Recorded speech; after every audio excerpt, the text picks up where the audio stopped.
C'est avec beaucoup de tristesse que je m'adresse à vous parce que j'aurais aimé être avec vous pour soutenir mon frère Fally Ipupa. Mon cœur est à Kinshasa avec toi, cher frère. Je te soutiens dans cette noble cause.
Allez, papé, mon nom, tout le monde.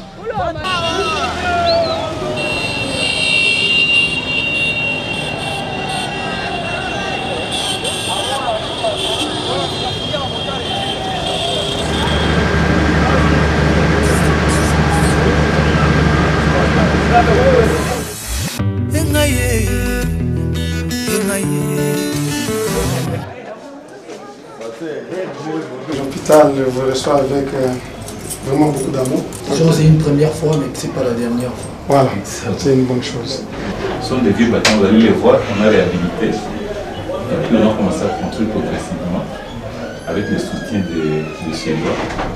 L'innovation suédoise Premier Interlife qui a financé la construction de quelques bâtiments.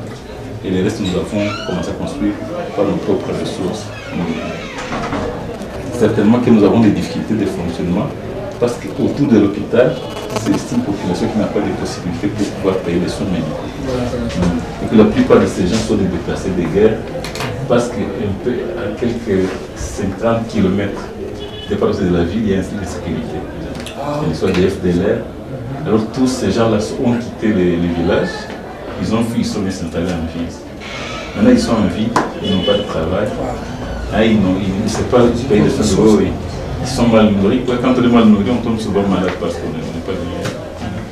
Mais comment vous procédez quand il y a quelqu'un qui arrive et il n'a pas de sous pour faire ça? Les problèmes maintenant, nous d'abord la première chose, on soigne d'abord le malade. Nous soignons d'abord et après avoir soigné pour passer, on peut envoyer par exemple nos agents dans la charrette de recouvrement, passer sur chaque pays pour demander si on peut payer quelque chose. Ils n'avancent pas. Mais nous n'exigeons pas d'abord qu'on paye avant d'être soigné. Si on demande une fourchette, une facture pour faire combien?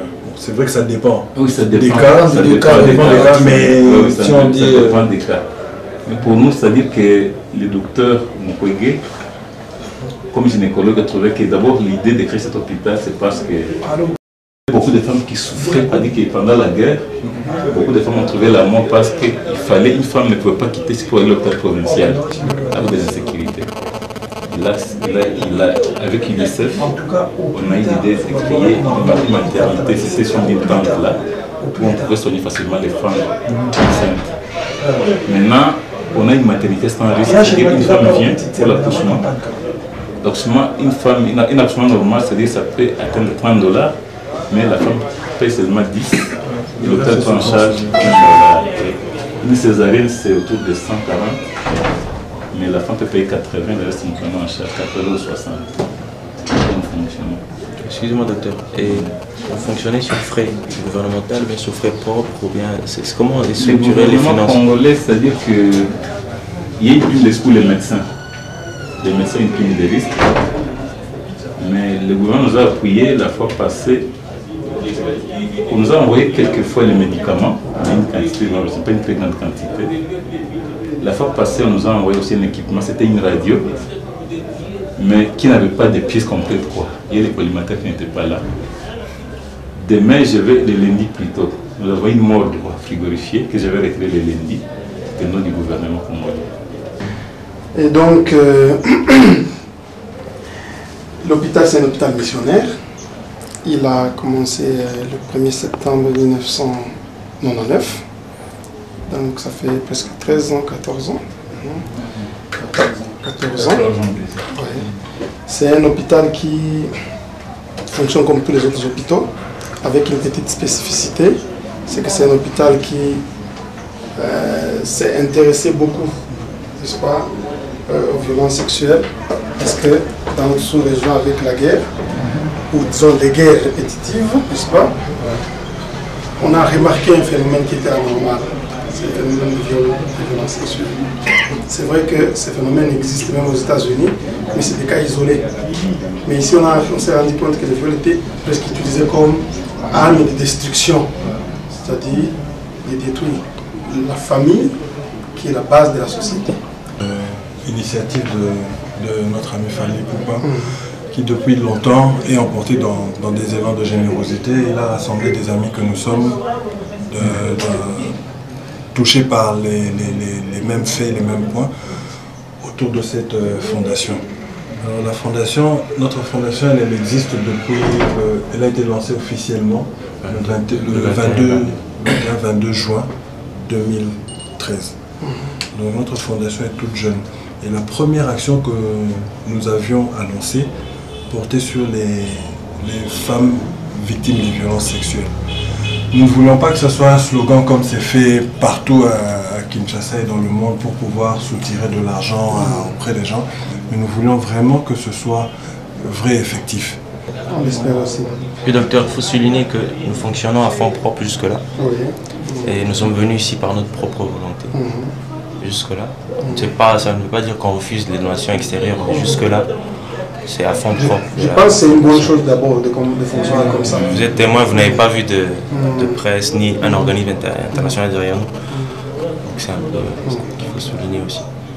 Oui, je pense que si une fondation doit durer, il faut qu'elle fonctionne avec des fonds propres. Parce que si une fondation fonctionne avec des donations, lorsqu'il n'y en a pas, elle se disloque. Mais si vous fonctionnez longtemps avec des fonds propres, tout en constituant progressivement, n'est-ce pas, une enveloppe avec laquelle vous pouvez réaliser vos objectifs, ça va durer. Même si après, il y a maintenant des interventions extérieures.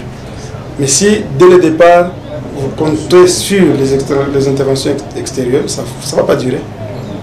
Parce qu'il suffit seulement que ces robinets soient fermés et c'est tout, la fondation n'existera plus. Donc je ne vous apprends rien, c'est bien de fonctionner d'abord avec les fonds propres. Et surtout avoir la volonté. Là, c'est ça.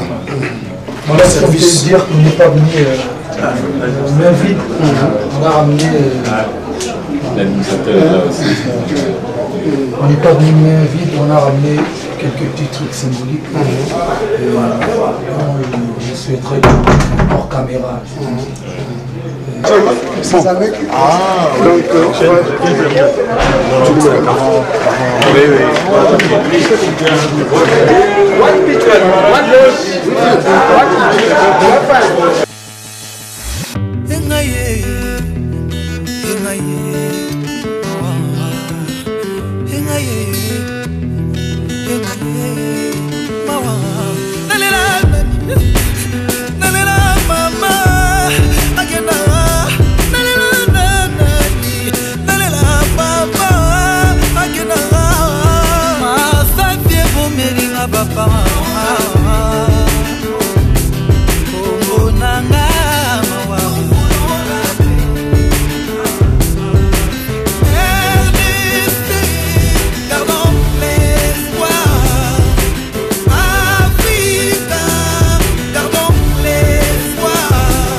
Elle commence par chez nous ici, il y a la réception là où je reste. Après avoir les recevoir, étant donné que ce sont des femmes qui viennent trop traumatisées, les autres viennent en pleurant, les autres viennent avec des plaies et tout ça comme conséquence. Après la réception chez nous, on les amène chez le médecin pour la consultation médicale. Après la consultation médicale, maintenant on continue avec les examens de labo et puis elle voit les psychologues. Après les psychologues, là maintenant on peut juger si elle va rester ici en attendant une intervention. Pendant qu'elle est ici à l'hôpital, elle est suivie par sa chérie maman qu'on appelle l'assistante sociale qu'on appelle chérie maman. Chaque malade ici, elle est suivie par sa chérie maman qui est l'assistante sociale. La première chérie maman. Nous sommes à 7 chéries maman qui suivent ces femmes pendant leur séjour ici à l'hôpital et jusqu'à la sortie. Si la chérie maman constate que cette patiente nécessite encore un suivi à domicile, on le fait. Et il y a des femmes qui tombent victimes après les examens de labo, on constate qu'elles ont le VIH-Sida. Là, nous les référons aussi au projet qui existe ici à l'hôpital de Stephen Lewis pour la prise en charge et le suivi. La moyenne par jour, la moyenne mensuelle, on arrive à 240, 250 malades par jour. Quand c'est stable, je vois autour de 280, 200. Mais pendant les périodes comme non, on attend encore que 23 fait des trucs, on a ça monte 200.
Ashasikia kuchungu wenye mlipandaka. Jona elewa alisema leo anafika Bukavu paka naye afike akupatie pamoja na nyie ile kuchungu yenu.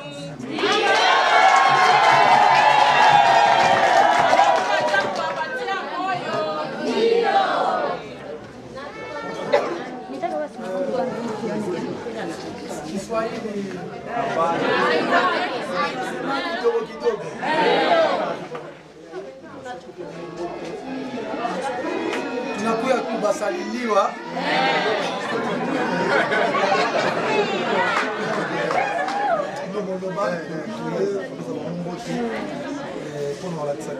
Bamama jambo. Tunafurahi sana kubaona. Ndio.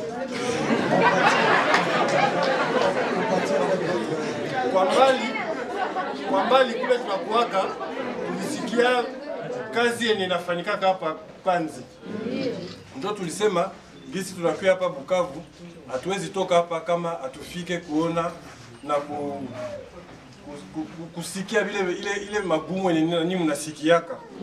Ndio maana tunasema mwenzetu Fally anasema akuye kusalimia bamama, badada, batoto bake, anakuya kubasalimia, anakuya kugabula ile kidogo yenye naye anapataka, anakuya kuwapatia nani.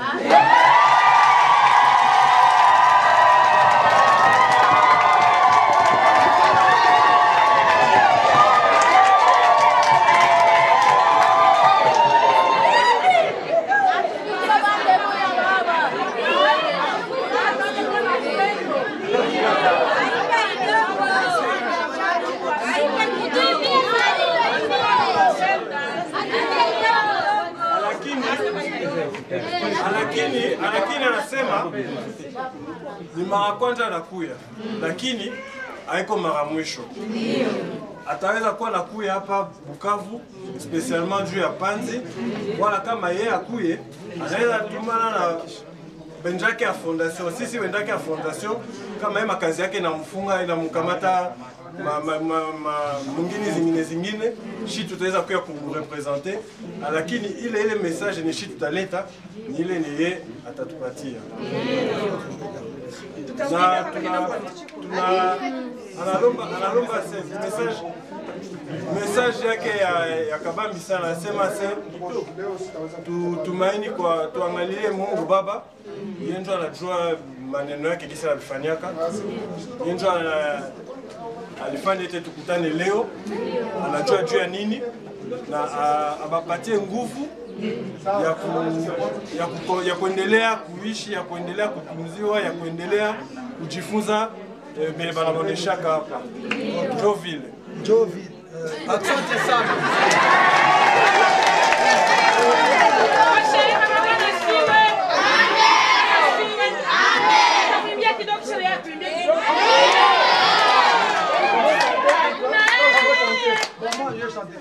Moi je commence. Ninaimba. Yeye ataanza kenye mnaendeleza.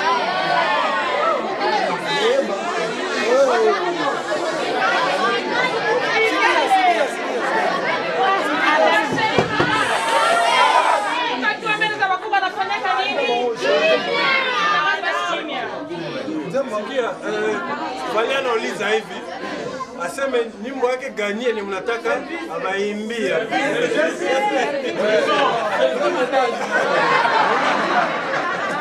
Mama wachagule ni wimbo.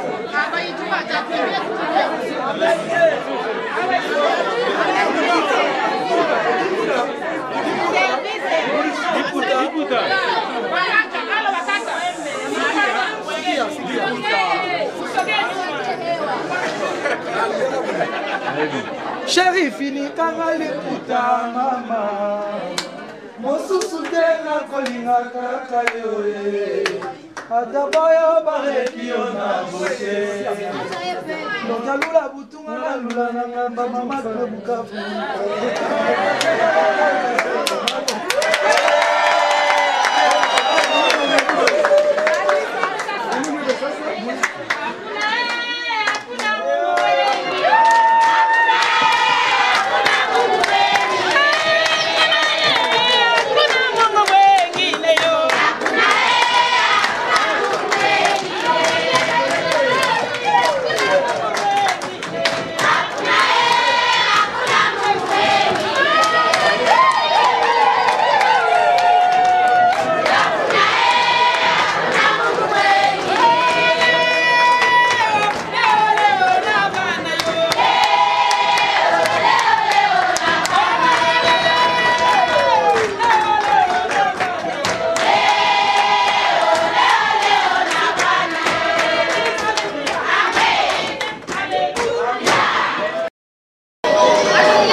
Nalela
Je crois que c'est la première fois que vous arrivez dans notre hôpital. Vous passez toujours devant la route, mais je crois qu'aujourd'hui c'est le jour, le moment. Et nous sommes très ravis de vous recevoir dans cette hôpital.